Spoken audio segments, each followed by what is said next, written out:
NASA has been discussing a mission to Mars ever since astronauts landed on the Moon, and for many it might seem like a pipe dream. But NASA Administrator and former astronaut Charles Bolden has now said engineers are a lot closer than ever before in making this dream a reality. He recently told Congress that nuclear thermal propulsion is the most effective way of sending humans to Mars and believes reaching the red planet by 2030 will ensure the survival of our species. Speaking to CNBC's On the Money, Bolden said, "We think we're on the right trajectory to get humans to Mars in the 2030s.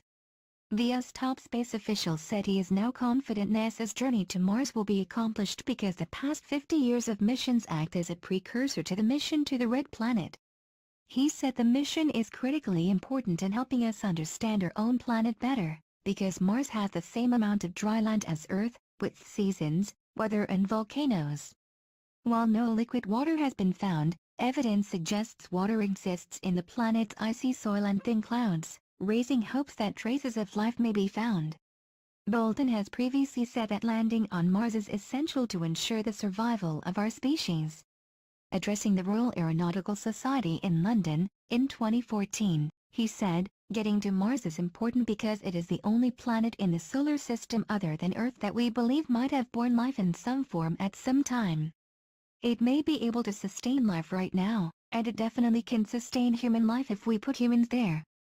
That's important for the preservation of the species, and I want to make sure that my granddaughters, and great-great-granddaughters, have the opportunity to go there." NASA is building a next-generation rocket, the Space Launch System, SLS, to take astronauts into deep space in an Orion capsule, to one day potentially land on Mars. Bolden said, "The SLS and Orion, that's going to be our deep space vehicle to carry our astronauts back into the area around the Moon and eventually onto Mars." Last month, he told Congress that nuclear thermal propulsion is the most effective way of sending humans to Mars.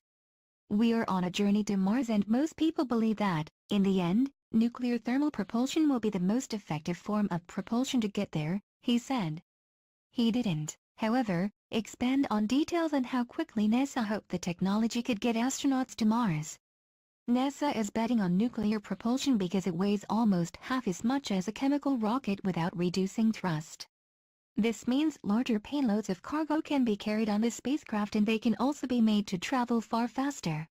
And unlike existing technology, which uses defined trajectories, a nuclear engine also allows a spacecraft to maneuver throughout flight. NASA's announcement followed news that Russia plans to test a nuclear engine in 2018. It said the technology could help cosmonauts reach Mars in just 6 weeks. This compares to the 18-month spacecraft currently need to get to Mars and could make Russia the first nation to put humans on the red planet. The $274 million project, which was originally overseen by the space agency Roscosmos in 2010, has now become the responsibility of nuclear group, Rosatom. A nuclear power unit makes it possible to reach Mars in a matter of 1 to 1.5 months, providing capability for maneuvering and acceleration, Sergei Kirienko, head of Rosatom told RT. Today's engines can only reach Mars in a year and a half, without the possibility of return. Russia currently has used over 30 fission reactors in space. The US has flown only one, the SNAP-10A, System for Nuclear Auxiliary Power, in 1965. Engineers at NASA have also been drawing up plans to use nuclear thermal propulsion in a mission to Mars in 2033. According to the space agency's design, uranium-235 nuclear reactions could be used to heat liquid hydrogen inside a reactor, turning it into ionized hydrogen gas, or plasma. This plasma is then channeled through a rocket nozzle to generate thrust. Dr. Stanley Borofsky, an engineer at NASA's John Glenn Research Center, last year outlined how this could then be used to propel a space with its crew through space in official NASA paper.